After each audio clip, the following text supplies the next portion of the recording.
வாசிக்க கேட்கலாம். ஏசாயா 60:20. கர்த்தரே உனக்கு நித்திய வெளிச்சமாய் இருப்பார், உன் துக்க நாட்கள் முடிந்து போகும். Praise the Lord. அல்லேலூயா.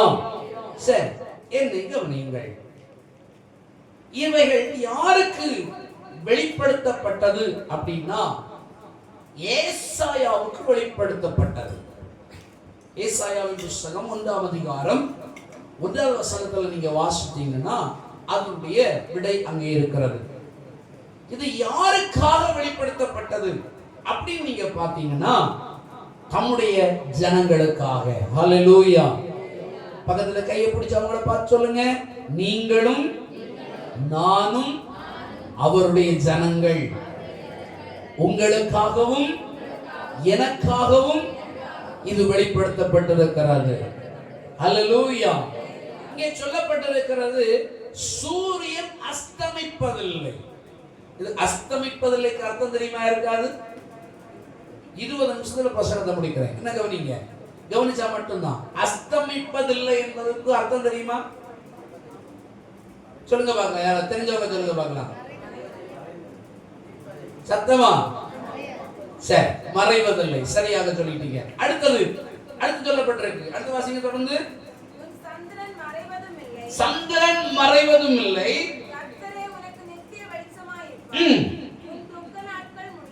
உன் துக்க நாட்கள் முடிந்து போகும். இந்த வசனத்தை நான் கொஞ்சம் தெளிவா வாசிக்க விரும்புறேன். சுத்த தமிழ்ல வாசிக்க விரும்புறேன். கவனியுங்கள். உன் கதிரவன் ஒருபோதும் மறையான், உன் நிலா இனி தேய்ந்து போகாது. ஆண்டவரே உனக்கு என்றும் ஒளியாக இருப்பார், உன் கண்ணீரின் நாட்கள் ஒளிந்து போகும். அல்லேலூயா, ஹல்லேலூயா. நம்ம சாட்சியை கேட்டோம். எல்லாருடைய வாழ்க்கையிலும் இந்த வருஷம் கண்ணீர் தான். ஆமென். ஆமா, அந்த வாரத்துல ஒவ்வொரு வாரத்துக்கும் ஒவ்வொரு நாள் சாட்சியை சொல்றதுக்கு விட்டுருங்கன்னா இன்னைக்கு இவ்வளவு பெரிய சாட்சி இருந்திருக்காது, வந்திருக்காது. ஆமா, எல்லாருடைய வாழ்க்கையிலும் கண்ணீரும் பிரச்சனையும் உபத்திரவமும் அப்படிதான். ஒரு சகோதரன் இடத்துல சொன்னா, ஜோக்குக்காக சொல்றேன், ஒரு சகோதரன் இடத்துல சொன்னா, பாஸ்டர் உங்களுக்கும் கஷ்டம் எனக்கும் கஷ்டம், நம்ம 2 பேருக்கும் சேர்த்து யாரோ பெரிய தகடு வச்சுட்டாங்க. ஒரு அல்லேலூயா சொல்லுங்க பார்க்கலாம். ஹல்லேலூயா. அது ஏன் அந்த வார்த்தை இப்படி வந்ததுன்னா அவ்வளவு கஷ்டம், அவ்வளவு நெருக்கம், பிரயாசப்படுறோம், முன்னேறதுக்கு நல்லா பிரயாசப்படுறோம். ஆனா நமக்கு நம்முடைய வாழ்வினுடைய காரியங்கள் குறையப்படல. நம்ம செய்ய வேண்டிய வேலையை கரெக்டா தான் செய்யறோம், எவ்வளவு தோமன்றோம், எல்லா காரியங்களும் கரெக்ட். ஆனால் நம்முடைய வாழ்க்கையில அந்த நினைத்த காரியத்தை எட்டி பிடிக்க முடியல. ஒரு அல்லேலூயா சொல்லுங்க பார்க்கலாம். ஹல்லேலூயா. அவ்வளவு கஷ்டம். ஆனா ஆண்டவர் இப்போ உங்களுக்கு வாக்கு கொடுக்கிறார், அந்த எல்லா துக்கத்தின் வல்லமைகளை நிர்மூலமாக்கி அந்த துக்க நாட்களை மறைய பண்ண போகிறார். ஹல்லேலூயா. அவைகளை இந்த வருஷத்துல ஆண்டவர் ஒளிய பண்ண போகிறார். ஹல்லேலூயா. கொஞ்சம் நம்முடைய வாழ்க்கையை கொஞ்சம் திரும்பி பாருங்க. நம்முடைய வாழ்க்கையில துக்கம் இருக்கா? நம்முடைய வாழ்க்கையில துக்கம் இருக்கா? பக்கத்துல கேளுங்க பார்க்கலாம். கையை பிடிங்க பார்க்கலாம். எல்லாரும் கையை பிடிங்க. அப்பதான் அந்த தூக்க கலக்கம் எல்லாம் மாறி போகும். கையை பிடிச்சு குலுக்கி கேளுங்க. உங்க வாழ்க்கையில துக்கம் இருக்கா? இருக்குன்னா இருக்குன்னு சொல்லுங்க, இல்லைன்னா இல்லைன்னு சொல்லுங்க. இருக்குது. ஹல்லேலூயா. சரி, நான் இங்க கொஞ்சம் துக்கத்தை உங்களுக்கு சொல்றேன். சிலருடைய வாழ்க்கையில பணம் இல்லாம என்கிற துக்கம். எப்படி? பண கஷ்டத்தினால துக்கம். பிரதர் ஜஸ்டின் அவர்கள் சாட்சி சொன்னார்கள், எனக்கு கையில குடும்ப செலவுக்கு கூட வழி இல்லாத நான் கஷ்டப்படுறேன். அப்படின்னா இங்க என்ன கஷ்டம் வருது? பண கஷ்டம் வருது. அப்போ பண கஷ்டம் நமக்கு ஒரு சிலருக்கு இருக்குது. அடுத்து ஒரு சிலருக்கு ஐயோ சரியாக படுத்து தூங்குவதற்கு ஒரு வீடு இல்லையே என்கிற ஒரு கஷ்டம். அதுவும் இங்க இருக்கிற ஒரு சிலருக்கு இருக்குது. எனக்கு இருக்குது, ஆனா என் பிள்ளைக்கு இல்ல ஆண்டவரே, என் பிள்ளைக்கு ஒரு வீடு கொடுக்க மாட்டீரா, அப்படிப்பட்டதான ஒரு நிலை இருக்குது கண்டிப்பா. அடுத்து 3வதாக சிலருடைய வாழ்க்கையில கேட்கறதுக்கு ரொம்ப கூச்சம், ஒரு வஸ்திரம், மாற்று வஸ்திரம் கூட இல்லாத கஷ்டப்படுகிறவர்கள் உண்டு. Praise the Lord. ஹல்லேலூயா. ஆனா நான் விசுவாசிக்கிறேன், நம்முடைய சபையில அந்த நிலைமைக்கு யாரையும் கர்த்தர் என்ன செய்யல, வைக்கலன்னு நினைக்கிறேன். அப்படி இருந்தா கர்த்தர் உங்களுக்கு அற்புதம் செய்வார். அதுக்கு அடுத்து 4வதாக ஒரு நேரம் சாப்பாட்டுக்கு கஷ்டப்படுகிறவர்கள் உண்டு. இந்த வருஷத்துல ஒரு அருமையான தாயார் சொன்னாங்க. என்ன சொன்னாங்க தெரியுமா? நான் ரொம்ப கஷ்டப்படுறேன். ஆனா எனக்கு தெரிஞ்சு அவங்களுக்கு 2 ஆண் பிள்ளைகள். ரெண்டு ஆண் பிள்ளைகளும் நல்ல நிலைமையில தான் இருக்கிறாங்க.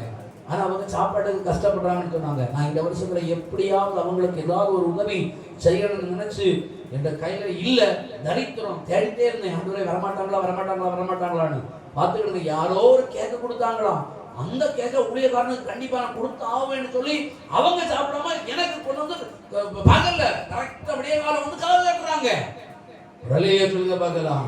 ஹல்லேலூயா. கர்த்தர் அவங்களுக்கு ஒரு கர்த்தர் உதவி செய்தார். Price the Lord. அப்ப இப்படிப்பட்டதான கஷ்டம். அதுக்கு அடுத்தது 5ஆவதா பாத்தீங்கன்னா பிள்ளைகளால கஷ்டம். சில பிள்ளைகள் சொன்னா கேட்க மாட்டாங்க, கீழ்ப்படிய மாட்டாங்க, ஊதாரியா சுத்துறாங்க, குடிப்பழக்கத்துக்கு அடிமைப்படுத்தப்பட்டிருக்கிறார்கள், ஆராதனைக்கு வானா வரல, பாரம்பரியத்தின் வல்லமைகள் அவர்களுக்கு பிடிச்சிருக்குது. இந்த பிள்ளைகள் மூலமாக படுத்தப்படுகிறதான கஷ்டம். அடுத்ததாக வேதவசனத்தின் அடிப்படையிலே பார்க்கிறதான வேளையிலே 6ஆவதாக வியாதியால் கஷ்டம். அருமையா ஒரு தாயார் சொன்னாங்க, எனக்கு வியாதிகள் இருக்கிறது, கர்த்தர் பரவாயில்லை ஒரு சுகத்தை தந்திருக்கிறார், எனக்கு நிரந்தர சுகத்தை தரதுக்கு ஜெபம் பண்ணுங்க. Price the Lord. அதே பாதையில தான் நான் இந்த போன வருடம் முழுவதும் கடந்து வந்தேன். ஆனால் ஆண்டவர் சுகத்தை தந்திருக்கிறார். இதே மாதிரி வியாதியினால் படுகிற கஷ்டம். அதுக்கு அடுத்து பாத்தீங்கன்னா வேலை இல்லாம என்கிற கஷ்டம். வேலை செய்யறதுக்கு நான் ரெடி, வேலை செய்யறதுக்கு கொஞ்சம் டிலே கம்மி பண்ணேன், சரி வேலை செய்யறதுக்கு நான் ரெடி, ஆனா அந்த வேலை தருவதற்கு ஆட்கள் ரெடி இல்ல, அதனால தனித்துடன் கடன் வாங்கினதை கொடுக்க முடியல. அப்படிப்பட்டதான ஒரு நிலை, அந்த ஒரு கஷ்டம். அடுத்து 8ஆவதாக படிச்சும் அதாவது படிக்கிறேன், படிப்புக்கேற்ற ஒரு நிலையில நான் உயர்த்தப்படவில்லை என்கிற ஒரு கஷ்டம்.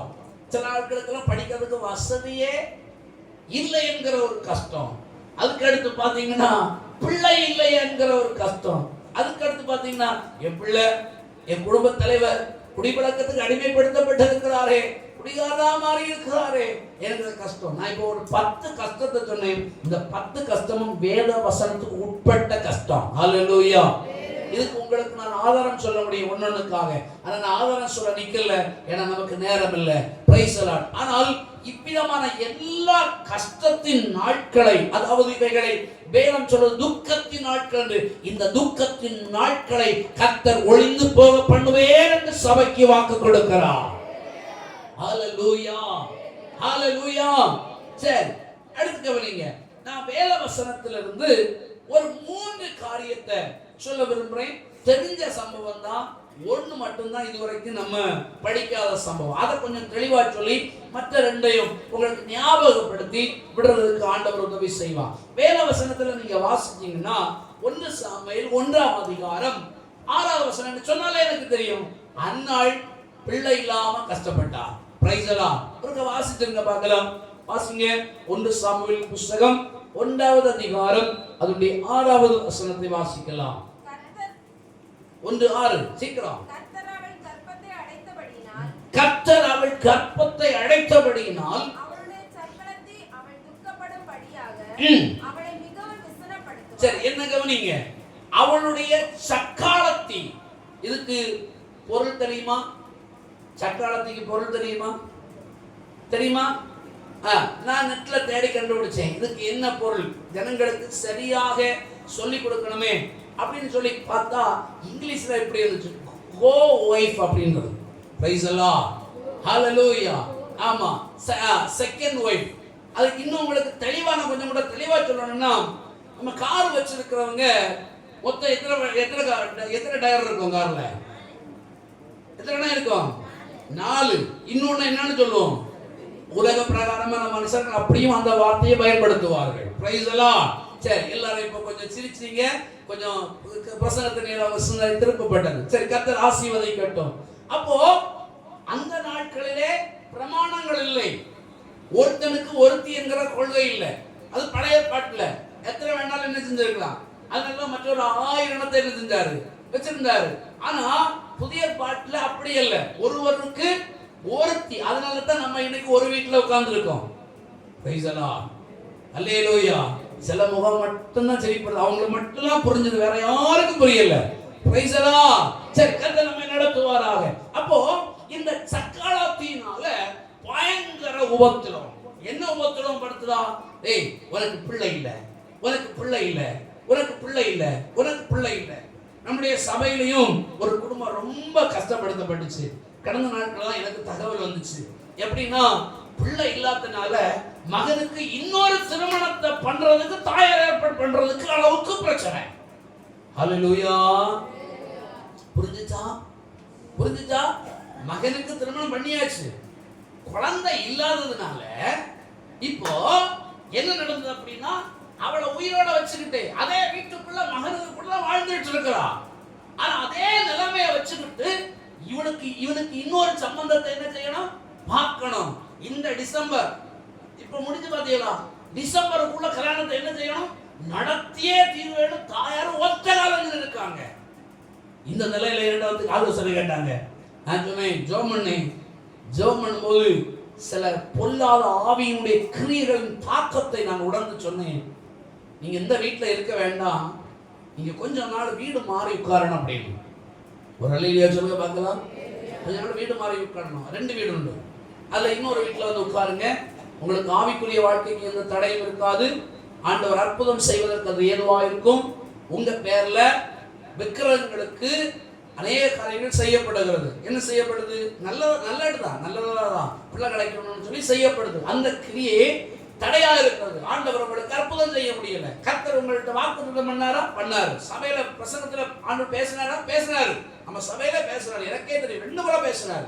அப்போ இப்படிப்பட்டதான வார்த்தை, அந்த வார்த்தையை ஏற்றுக்கொள்ள அந்த ஃபேமிலில உள்ள ஒரு ஆளு தயாராக இல்லை. நாடு போச்சுது. இதுக்கு மேல நம்ம என்ன செய்ய முடியாது, சொல்ல முடியாது. என் மனசுல ஒரு ஃபீலிங் வந்துட்டு. என்ன ஃபீலிங்னா, குடும்பத்தை நான் பிரிச்சேன்னு உள்ள ஒரு எண்ணம் என்ன செஞ்சிடக்கூடாது, வந்துடக்கூடாது. அப்படிப்பட்ட ஒரு ஃபீலிங்கோட அப்படி நிறுத்திட்டேன். ஆனா பாருங்க, கர்த்தர் சொன்ன வார்த்தை ஒன்றும் தப்பாக மாறாது. என்னைக்கு அந்த வீட்டிலிருந்து வெளியே வந்து அடுத்த வீட்டில் பிரவேசித்தாங்களோ அதுக்கப்புறம் தான் அந்த நன்மையை கர்த்தர் அவர்களுக்கு கொடுத்தார். ஒரு அல்லேலூயா சொல்லுங்க பார்க்கலாம். ஹல்லேலூயா. சீக்கிரமாக நம்ம குழந்தையை பிரதிஷ்டை பண்ண போறோம். யாரை பற்றி சொல்றேன்னு உங்களுக்கு நிறைய பேருக்கு தெரியும். Praise the Lord. ஹல்லேலூயா. நமக்கு இந்த நன்மை தான் நம்ம சொல்லணும். நிறைய பேருக்கு தெரியாது. பாத்தீங்களா, ஆண்டவர் அற்புதத்தை செய்தார். சரி, அது ஒரு பக்கத்துல இருக்கட்டும். அப்போ இந்த சக்கரவர்த்தி ஒவ்வொரு நாளும் அவளை உத்தரப்படுத்திட்டே இருப்பான். பிள்ளை இல்ல, மலடி. அந்த பிள்ளை இல்லாதவர்கள் தான் அந்த வார்த்தையை கேட்கும் போது இருதயம் உடைக்கப்படும், நொறுக்கப்படும். ஐயோ, இப்படி பேசுறாங்களே அப்படின்னு சொல்லி. ஆனால் அவள் ஒரு முடிவெடுத்தாள், நான் தேவனுடைய சமூகத்தை நாடுவேன், எனக்கு அற்புதம் நடக்கும். ஹல்லேலூயா. அவள் தேவனுடைய சமூகத்தை நாடினாள், அவளுக்கு அற்புதத்தை கர்த்தர் செய்தார். Price the Lord. இந்த சம்பவம் உங்களுக்கு தெரியும், விடுறேன். அடுத்து இரண்டாவதாக இங்கே துக்கப்பட்ட ஒரு நபரை உங்களுக்கு காண்பிக்கிறேன். 1 சாமுவேல் புஸ்தகம் 6வது அதிகாரம். 1 சாமுவேல் புஸ்தகம் 6வது அதிகாரம் அதனுடைய 19வது வசனத்தை வாசிக்க கேட்கலாம். 6:19. Price the Lord. ஆனாலும் கர்த்தருடைய பெட்டிக்குள் பார்த்தபடியினால் கர்த்தர் ஜனங்களில் 50,070 பேரை அடித்தார். அப்பொழுது கர்த்தர் ஜனங்களை பெரிய சங்காரமாக அடித்தது நிமித்தம் ஜனங்கள் துக்கித்துக் கொண்டிருந்தார்கள். ஒரு அல்லேலூயா சொல்லுங்க பார்க்கலாம். இதை நான் இவ்வளவு நாள் நான் பிரசங்கம் பண்ணது கிடையாது. இது உங்களுக்கு கொஞ்சம் கற்றுக் கொடுக்க விரும்புகிறேன். வேதவசனத்துல வாசிக்கும் பொழுது ஒப்பினி பினகாஸ் ஏலியனுடைய பிள்ளைகள், ஆசாரியருடைய பிள்ளைகள் குறுக்கு வழியா ஜெயம் பெற்றுக் கொள்ளலாம்னு நினைச்சாங்க. எப்படி நினைச்சாங்க? பக்கத்துல கையை பிடிச்சாங்களா, குறுக்கியவங்களா சொல்லுங்க. குறுக்கு வழியில ஜெயத்தை பெற்றுக் கொள்ளலாம்னு நினைச்சாங்க. அது தேவ பிள்ளைகளுக்கு நடக்காது. சரி, கவனிங்க. இப்ப உரங்கத்துல இருக்கிறவங்க கொஞ்சம் முடிச்சுட்டாங்க. சரி, குறுக்கு வழியில நினைச்சாங்க. எப்படி? தேவனுடைய பெட்டி பாளையத்துக்குள்ள வந்தாச்சுன்னு சொன்னா தெய்வம் நமக்கு என்ன செஞ்சிருவாரு, யுத்தத்துல ஜெயம் தந்துருவாரு. ஆனா என்ன நடக்கு தெரியுமா? பெட்டி பாளையத்துக்குள்ள வந்துடுச்சு. இது பெலிஸ்தியர்கள் மூலமாய் பிடிக்கப்பட்டது. Price the Lord. ஹல்லேலூயா. இப்போ பெலிஸ்தியருடைய கையில இருக்கு. பெலிஸ்தியருடைய கையில இந்த பெட்டி இருந்தாலும் இவர்களுடையதான தேசத்திலே இதன் மூலமாக பிரச்சனைகளும் போராட்டங்களும் அதிகமாய் கொண்டிருக்கிறது. நான் இந்த உடன்படிக்கை பெட்டிக்கு ஒரு ஆவிக்குரிய அர்த்தத்தை சொல்கிறேன். இது தேவனுடைய சபையையும் ஊழியத்தையும் குறிக்கிறதா இருக்கிறது. ஹல்லேலூயா. இந்த பிரசங்கத்தை கர்த்தர் எனக்கு தரும்போவே நான் ஆவியிலே அனல் கொண்டேன். அந்த பிரசங்கத்தை கர்த்தர் எனக்கு தரும்போவே சில தீர்க்கதரிசன வார்த்தைகளையும் ஆண்டவர் என்னோடு பேசினார். அருமையான தெய்வ பிள்ளைகளை நன்றாய் கவனியுங்கள். இப்போ இந்த பெட்டியை அவன் பிடிச்சிட்டான், எங்க கொண்டு வச்சானு தெரியல. ஒரு அல்லேலூயா சொல்லுங்க பார்க்கலாம். பெட்டியை எங்க கொண்டு வைக்கணும்னு தெரியல. எங்க கொண்டு வச்சான் தெரியுமா? அவர்களுடையதான விக்கிரகமாகிய தாவோன் இருக்கிறதான கோயில்ல கொண்டு வச்சான். Price the Lord. அதை நீங்க வாசிக்கலாம். 5ஆம் அதிகாரம் 1வது வசனத்துல வாசிக்கலாம். 1 சாமுவேல் 5ஆம் அதிகாரம் 1வது வசனத்துல வாசிங்க பார்ப்போம். பெலிஸ்தர் தேவனுடைய பெட்டியை பிடித்து அதை எபெனேசரில் இருந்து அஸ்தோத்துக்கு கொண்டு போனார்கள். பெலிஸ்தர் தேவனுடைய பெட்டியை பிடித்து தாகோனின் கோவிலிலே கொண்டு வந்து தாகோனில் வைத்தார்கள். சரி, இனி என்ன கவனிங்க. இங்க என்ன நடக்கு தெரியுமா? தாகோனுக்கு கோயில வச்சுட்டாங்க. மறுநாள் அவங்க அங்க போய் பார்க்கும்போது பைபிள்ல சொல்லப்பட்டிருக்கிறது, தாகோன் கர்த்தருடைய பெட்டிக்கு முன்பதாக தரையிலே முகங்குப்புற விழுந்து கிடந்தது. பக்கத்துல கையை பிடிச்சு சொல்லுங்க பார்க்கலாம். தாகோன்கள் எல்லாம் கர்த்தருக்கு முன்பதாக, தேவ ஜனத்துக்கு முன்பதாக, தேவ சமூகத்துக்கு முன்பதாக முகங்குப்புற விழுந்து தாகணும். ஒரு உயிரில்லாத மாதிரில இருக்கு. ஹல்லேலூயா. கொஞ்சம் உயிரோட சொல்லலாமே. சரி, கர்த்தர் உங்களை ஆசீர்வதிப்பாராக. இப்போ திரும்ப வாங்க என்ன செஞ்சாங்க தெரியுமா? எடுத்து நிறுத்தியாச்சு. ஹலோ, எடுத்து நிறுத்தியாச்சு. நிறுத்திட்டு போயிட்டு வந்து மறுநாள் வந்து பாத்தீங்கன்னா இங்க என்ன நடக்கு? அது 4வது வசனம் சொல்லுது, மறுநாள் கர்த்தருடைய பெட்டிக்கு முன்பதாக வாசிங்க, விழுந்து கிடக்கிறதும் அல்லாமல் தாகோனின் தலையும் அது 2 கைகளும் வாசற்படியின் மேல் இடைப்பட்டு கிடந்தது. தாகோனுக்கு உடல் மாத்திரம் மீதியாயிருந்தது. அல்லேலூயா. ஆண்டவருக்கு முன்னாடி எந்த பொல்லாத வல்லமைகளும் நிலை நிற்க முடியாது. ஆமென் சொல்றவங்க ஆமென் சொல்லலாம். ஹல்லேலூயா. தாகோனுக்கு முன்னாடி ஆண்டவருக்கு முன்னாடி எந்த தாகோனுடைய வல்லமைகளும் ஜெயம் பெற முடியாது. ஏன் அப்படின்னா ஆட்டுக்குட்டியின் ரத்தம் நமக்கு பாதுகாப்பா இருக்கிறது. ஹல்லேலூயா. அதுதான் நம்ம பாடும்போது எப்படி பாடுவோம்? இயேசுவின் ரத்தம் என் மேலே நெருங்காது சாத்தான். அப்படியே கையை தட்டி பாடுங்க. இயேசுவின் ரத்தம் என் மேலே நெருங்காது சாத்தான். பாசம சிலுவையில் பலியானா பாவத்தை வென்று விட்டார். பாசம சிலுவையில் பலியானா பாவத்தை இரத்த கோட்டைக்குள்ளே நான் நுழைந்து விட்டேன். இனி எதுவும் அணுகாது, எந்த தீங்கும் தீண்டாது.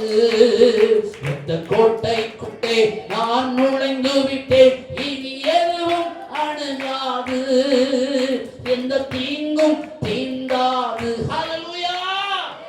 ஹல்லேலூயா. இயேசுவின் ரத்தம் எனக்கு பாதுகாப்பா இருக்கிறதுனால எந்த தாகோனுடைய வல்லமைகளும் என்னை நெருங்க முடியாது. ஆமென். சபையை தொட முடியாது. ஆராதிக்கிற விசுவாச தேவ பிள்ளைகளை, குடும்பங்களை தொட முடியாது. பொருளாதாரத்தை தொட முடியாது. சரீரத்தை தொட முடியாது. அல்லேலூயா. அல்லேலூயா. இங்க விழுந்து கிடக்குது. இப்போ இவங்களுக்கு எல்லாம் ஒரு பயம் உண்டாச்சு. ஐயோ, இப்படி ஆகி போச்சு, இனி இந்த பெட்டி இங்க இருக்கிறதுக்கு நியாயம் இல்லை. அதனால என்ன பண்ணாங்க தெரியுமா? அடுத்த இந்த பெட்டியை கொண்டு காத்துக்கு கொண்டு போனாங்க. 5ஆம் அதிகாரம் 8வது வசனத்துல இருக்கு. அங்க இருந்து எக்ரோனுக்கு கொண்டு போனாங்க. 5ஆம் அதிகாரம் 10வது வசனத்துல இருக்கு. அங்க இருந்து பெட்மோசின் மனுஷர்கள் இடத்துல கொண்டு போனாங்க. 6:13ல இருக்கு. அங்க இருந்து அடுத்து அபினதாப் என்கிற ஒரு மனுஷனுடைய வீட்டுக்கு போகுது. அல்லேலூயா. எங்க எல்லாம் கர்த்தருடைய பெட்டி போச்சுதோ அங்க எல்லாம் நன்மையா இருந்தவர்களுக்கு ஆசீர்வாதம், அனுகுணம் இல்லாம இருந்தவர்களுக்கு சாவும் பிரச்சனையும் வியாதியும் வந்தது. ஒரு அல்லேலூயா சொல்லுங்க பார்க்கலாம். அல்லேலூயா. ஆண்டவர் சொன்ன தீர்க்க தரிசன வசனத்தை சொல்லுகிறேன். ஹalleluya. கர்த்தருடைய ஊழியத்தின் வல்லமைகளை புரிந்து கொண்ட ஜனங்கள் ஊழியத்துக்கு அனுகூலமாய் செயல்படுவார்கள். அவர்களுக்கு இந்த ஊழியத்தின் மூலமாய் ஆசீர்வாதங்களையும் நன்மைகளையும் ஆண்டவர் கட்டளையிடுவேன் என்று வாக்கு கொடுக்கிறார். அதே நேரத்தில் எந்த தெய்வ பிள்ளைகள் எல்லாம் யாரெல்லாம் தெய்வ பிள்ளைகளுக்கு சபைக்கு விரோதமாய் செயல்படுகிறார்களோ அங்கே எல்லாம் சங்காரம் உண்டாகும். கர்த்தருடைய கை அவர்களுக்கு விரோதமாய் இருக்கும் என்று கர்த்தருடைய வார்த்தை சொல்லுகிறது. ஒரு அல்லேலூயா சொல்லுங்க பார்க்கலாம். ஹalleluya. ஊழியத்துக்கு விரோதமா ஹalleluya மிருகத்தை அறுத்து ஹalleluya இரத்த வலியை கொடுத்தாலும் பிரச்சனை இல்லை. என் ஆண்டவராகிய இயேசு கிறிஸ்துவின் இரத்தம் எல்லா வல்லமைகளையும் எல்லா பாவங்களையும் முறியடிக்க வல்லமை உள்ளதாக இருக்கிறது. ஹalleluya. ஹalleluya. Praise the Lord. அதுதான் ஆண்டவர் இன்னைக்கு தீர்க்க தரிசனமாய் சபைக்கு சொல்லுகிறார். ஒரு வருடம் சபையை மேற்கொள்ள பார்த்து ஒரு வருடமா போட்டு சபையில வளர்ச்சியை உண்டாக்க முடியல. சபையில பிரிவினை உண்டு பண்றது பார்க்குது. ஒரு வருடமா குழப்பத்தை உண்டு பண்ணுறது பார்க்குது. பல போராட்டங்களை உண்டு பண்ணி பார்க்குது. ஊழியக்காரனை தாக்கலான்னு பார்க்குது. விசுவாசிகளுடைய ஐக்கியத்தை கெடுக்கலான்னு பார்க்குது. பிரிவினை கொண்டு வரலான்னு பார்க்குது. கெட்ட வார்த்தைகள், அதாவது கேட்கக்கூடாத வார்த்தைகள், பேசக்கூடாத வார்த்தைகளை பேச வைக்குது. ஆனா ஆண்டவர் சொல்லுகிறார், இப்படிப்பட்டதான துக்கத்தின் நிலைமைகள் எல்லாம் இந்த வருடத்திலே ஒழிய பண்ணுவேன் என்று சொல்லுகிறார். அல்லேலூயா சொல்லுங்க பார்க்கலாம். இந்த சபையில் ஒரு பெரிய வளர்ச்சி உண்டாகும். இந்த சபை மூலமா உங்க குடும்பங்களுக்கு ஒரு பெரிய வளர்ச்சி உண்டாகும். உங்க குடும்பங்கள் மூலமாக உங்களுடைய ஊர்ல ஒரு வளர்ச்சி உண்டாகும். அதை இந்த தேசம் காணப்போவது. கையை தட்டி ஆவில நிரம்பி ஆண்டவரே நீ தந்த வார்த்தைகளுக்காய் ஸ்தோத்திரம். இந்த வார்த்தைகளை கத்து எங்கள் தேசத்தில குடும்பத்தில சபையில ஆண்டவர் நடப்பிக்கும்படியாக ஜெபிக்கிறேன் ஆண்டவர் என்று சொல்லி நல்ல கையை தட்டி அவருடைய கரத்தில் ஒப்புக் கொடுக்கலாம். உடபாரபா சகலபாரா தீகமானபாரா திகவரபாரபாரா அப்சரபாரா திகவரபாரா சந்தரகலர ரிவக்கவரபாரா. ஆமென் ஆமென் ஆமென். குடும்பங்களுக்கு விரோதமாய் போராடுகிற எல்லா சாத்தானுடைய வல்லமைகள் இயேசுவின் நாமத்தினாலே சாம்பலாகி போகட்டும். எல்லா வல்லவருடைய வல்லமைகள் சங்கரிக்கப்படுவதாக. அசுத்த ஆவியுடைய கிரியைகள் நிர்மூலமாக்கப்படுவதாக. கர்த்தருடைய ஆவியானவர் ஒவ்வொரு குடும்பத்திலேயும் வல்லமை உள்ளவராய் வெளிப்படுவீராக. ஹalleluya ஹalleluya ஹalleluya. யாரெல்லாம் இந்த ஊழியத்துக்கு விரோதமாய் செயல்பட்டார்களோ, எந்த அசுத்தாவின் கிரியைகள் எல்லாம் இந்த ஊழியத்துக்கு விரோதமாய் செயல்படுத்தப்பட்டதோ, யாரெல்லாம் இந்த ஆத்துமாக்கள் இடர்களுக்கு காரணமா இருந்தார்களோ எல்லாருக்கும் விரோதமாக கர்த்தருடைய கரம் வெளிப்பட போகிறது. ஹalleluya. அதை நம்முடைய கண்களால் நம்ம பார்க்க போறோம். இந்த வருஷம் நம்முடைய துக்கத்தை கர்த்தர் ஒழிய பண்ணுகிற வருஷம். இந்த வருஷம் நமக்கு ஜெயத்தை தருகிற வருஷம். இந்த வருஷம் கர்த்தருடைய கரம் நமக்கு கூட இருக்கிற வருஷம். இந்த வருஷம் சபை பெருக பண்ணுகிற வருஷம். ஹalleluya. கர்த்தரே சபைக்கு வெளிச்சமாய் இருப்பார். வெளிச்சம் இருக்கிற இடத்துல இருளின் அதிகாரத்துக்கு இடம் இல்லை. அல்லேலூயா. எல்லா இருளின் வல்லமைகளை ஆண்டவர் நிர்மூலமாக்க போகிறார். மூன்றாவது ஒரு காரியத்தை சொல்லி நான் கர்த்தருடைய வார்த்தையை நிறைவு செய்ய விரும்புகிறேன். கர்த்தர் நமக்கு உதவி செய்வாராக. 1 சாமுவேல் 15ஆம் அதிகாரம் 35வது வசனத்தையும் 16ஆம் அதிகாரம் 1வது வசனத்தையும் வாசிக்கணும். பிரைஸ் அல்லாஹ். சாமுவேல் அப்புறம் அவனை கண்டு பேசவில்லை. இஸ்ரவேலின் மேல் சவுலை ராஜாவாக்குவதற்காக கர்த்தர் மனஸ்தாபப்பட்டது நிமித்தம் சாமுவேல் சவுலுக்காக துக்கித்துக் கொண்டிருந்தான். கர்த்தர் சாமுவேலை நோக்கி, இஸ்ரவேலின் மேல் ராஜாவா இராதபடிக்கு நான் புறக்கணித்து தள்ளின சவுலுக்காக நீ எந்த மட்டும் துக்கித்துக் கொண்டிருப்பாய். சபை கவனிக்கணும், சபையும் கவனிக்கணும், சபை நடத்துற ஊழியக்காரனும் கவனிக்கணும். Price the Lord. ஆண்டவர் ஒரு தீர்க்க தரிசனமான வார்த்தையை சொல்றாரு. நான் புறக்கணித்து தள்ளின நபருக்காக நீ ஏன் கலங்குற? நான் புறக்கணித்து தள்ளின நபருக்காக நீ ஏன் கவலைப்படுற? இங்க சவுலை ராஜாவாக மாற்றணும். ஜனங்கள் கேட்கிறார்கள், எங்களுக்கு ஒரு ராஜா வேணும் அப்படின்னு சொல்லி. இந்த நிலையில யார் வர தெரியுமா? கீசுனுடைய மகனாகிய சவுல் காணாமல் போன கழுதையை தேடி வர்றான். தேடி வந்து உன்னை ராஜாவாக மாற்றணும்னு சொன்ன போது அவனுக்கு தாழ்மைக்கு ஒரு அளவே இல்லை. சொல்லுங்க பார்க்கலாம். உங்களுக்கு காண்பித்து தரேன். வேதவசனத்தில் நீங்க வாசிக்கும் போது 1 சாமுவேல் 9ஆம் அதிகாரம் 21ஆம் வசனம். ஒரு ஆள் 10:22 எடுங்க. 1 சாமுவேல் 9:21 ஒரு ஆள் எடுங்க. 10:22 ஒரு ஆள் வாசிங்க பார்க்கலாம். ஆரம்ப நாட்கள் எப்படி இருந்துச்சு? அப்பொழுது சவுல் பிரதித்திரமாக இஸ்ரவேல் கோத்திரங்களிலே சிறிதான பென்யமீன் கோத்திரத்தான் அல்லவா? பென்யமீன் கோத்திரத்து குடும்பங்களில் எல்லாம் குடும்பம் அற்பமானது அல்லவா? இப்படிப்பட்ட வார்த்தைகளை என்னிடத்தில் சொல்வானேன் என்றார். அப்ப பாருங்க, அவனுக்கு குலத்தை, அவனுடைய எல்லா காரியத்தையும் தாழ்த்துறான். நான் ஒண்ணும் இல்ல. பைபிள் வசனம் தாழ்மை உள்ளவனுக்கு கர்த்தர் சொல்லுங்க சத்தமா கிருபை அளிக்கிறார். அப்போ தாழ்மைப்படுத்தப்படுறான். அடுத்து இரண்டாவதாக அவனை ராஜாவாக மாற்றுற நேரத்தில் அவன் என்ன செய்யறான்? ஆசியவாக 10:22 எடுக்கலையா? அவன் இனி இங்க வருவானா என்று அவர்கள் திரும்ப கர்த்தரிடத்தில் விசாரித்தபோது இதோ தளவாடங்களில் இருக்கிற இடத்திலே ஒளித்துக் கொண்டிருக்கிறான். தளவாடங்கள் இருக்கிற இடத்துல ஆளுங்க என்ன செஞ்சுட்டு இருக்காரு? ஒளிச்சிட்டு இருக்காரு. ஏன்? நான் போனா என்ன பிடிச்சு என்ன செஞ்சிருவாங்க? ராஜாவா மாத்திடுவாங்க. ஆமா, இன்னைக்கு இருக்கிறவனை தள்ளிட்டு மேல ஏறதுக்கு என்ன பாடுபடுறாங்க. ஆனா ஒண்ணு, நான் ராஜாவாக மாத்திரேன்னு சொன்னா அவ்வளவு தாழ்மை. வேண்டாம், நான் வரமாட்டேன், நான் சின்னவன், ஒண்ணுக்கு உதவாதவன், அற்பமானவன், எனக்கு பேச தெரியாது. இன்னைக்கு ஆண்டவர் ஊழியத்துக்கு சில நபர்களை அழைக்கிற நபர்கள் என்ன செய்றாங்க? எனக்கு திறமை இல்ல, பாட்டு பாட திறமை இல்ல, ஆள நடத்த திறமை இல்ல, பிரசங்கம் பண்ண திறமை இல்ல, நான் அதுக்கு தகுதியானவர்கள் சொல்றாங்க. தகுதி இல்லாத ஒன்னெல்லாம் தகுதிப்படுத்துவது கர்த்தருடைய கிருபை. அல்லேலூயா.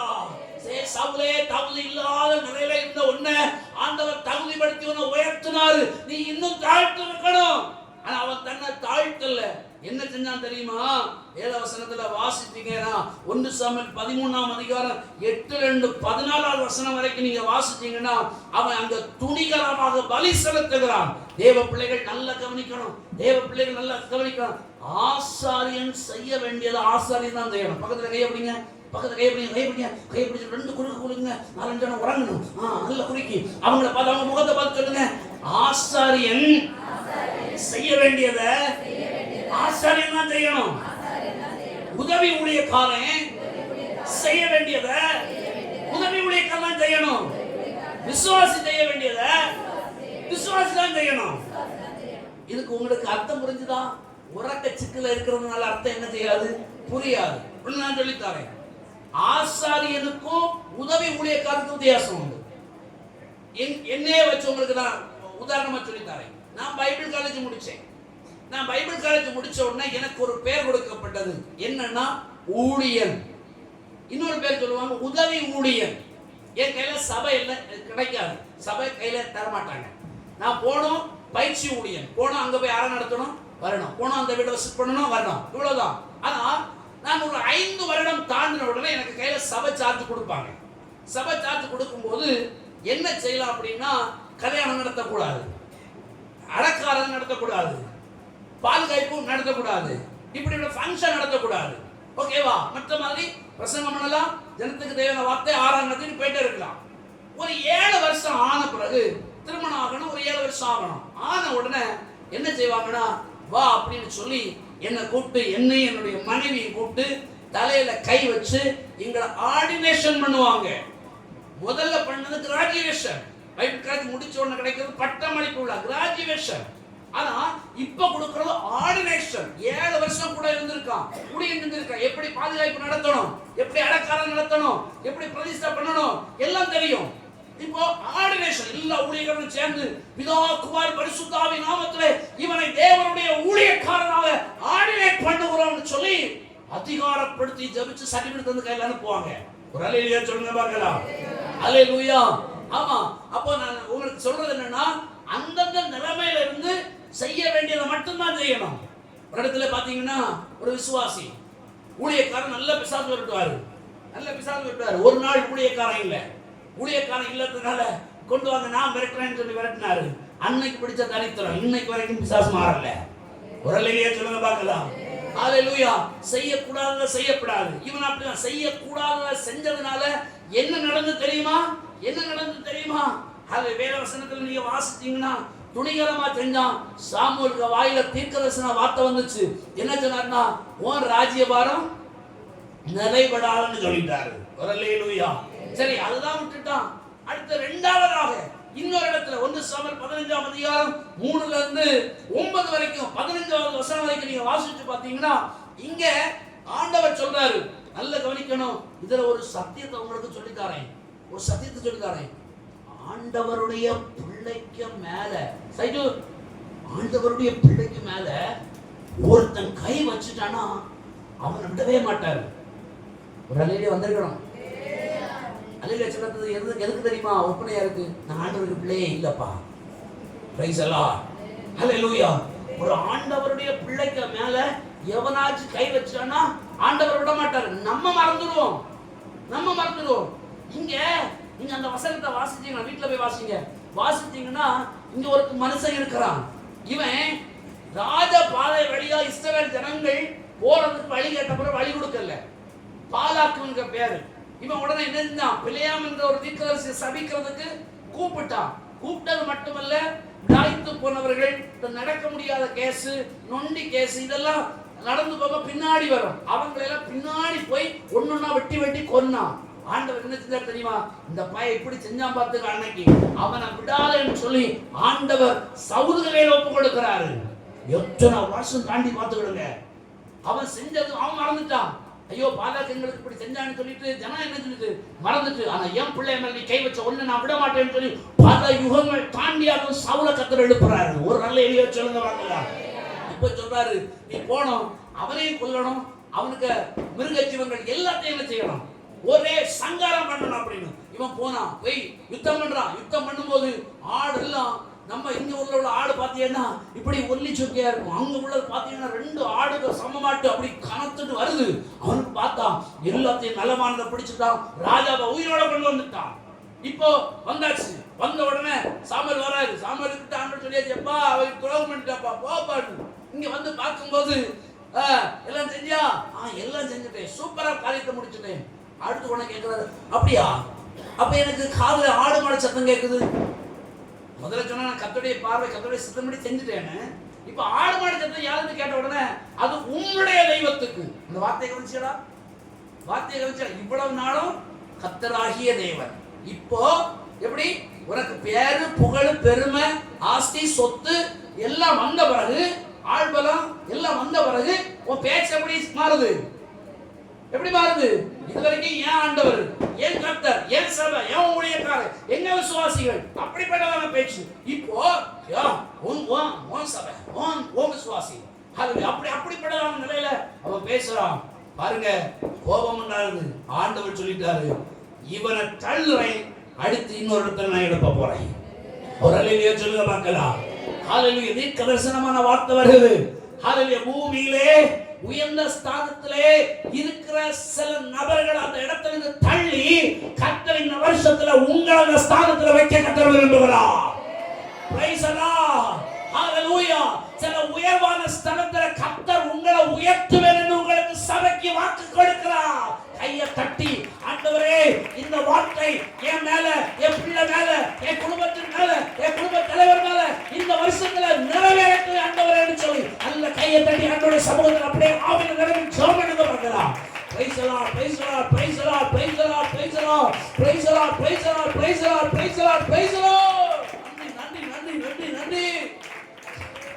ஹல்லேலூயா, ஹல்லேலூயா. ஆண்டவர் உயர்வை தரும் பொழுதும் ஆண்டவரை மறக்காதீங்க. உங்க தெய்வம்னு சொல்லாதீங்க. எல்லாத்துக்கும் என் தெய்வம் தான், என் கர்த்தர் தான், அப்படியே சொல்லுங்க. கர்த்தர் உங்களை ஆசீர்வதிப்பா. இங்க பாத்தீங்கன்னா இவன் என்ன செஞ்சான் தெரியுமா?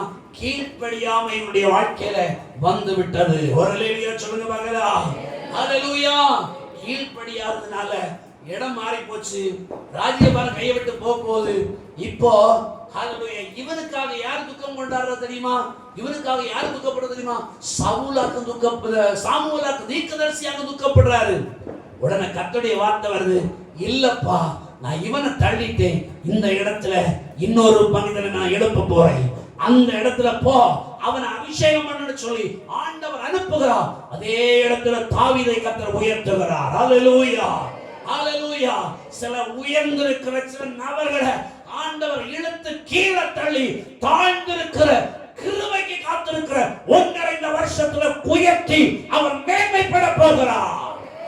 ஹalleluya, ஹalleluya. அந்த மேன்மை உங்களுடைய வாழ்க்கையில வரும் பொழுது இவ்வளவு நாள் பட்டிங்க பாத்தீங்களா துக்கம், இவ்வளவு நாள் பட்டிங்க பாத்தீங்களா வேதனை, இவ்வளவு நாள் அடிச்சீங்க கண்ணீர், இதெல்லாம் மாறும். அன்னைக்கு ஆண்டவர் உங்களுக்கு வெளிச்சமா இருப்பார். இருளை நீங்க பார்க்கவே மாட்டீங்க. ஹalleluya. இருள் சத்துருடைய கிரியை, அந்த சத்துருடைய வல்லமைகளை கிரியைகளை நிர்மூலமாக்கி விசுவாச தேவ பிள்ளைகளை உயர்த்த விரும்புகிறார். அப்படி எல்லாரும் எழுப்பி நிற்கலாம். Price the Lord. எல்லா தெய்வ பிள்ளைகளும் அப்படி ஆண்டவருடைய சமூகத்தில் எழுப்பி நிற்கலாம். ஆண்டவர் இன்னைக்கு உங்களுக்கு வாக்கு கொடுக்கிறார். உன் துக்க நாட்கள் முடிந்து போகும்.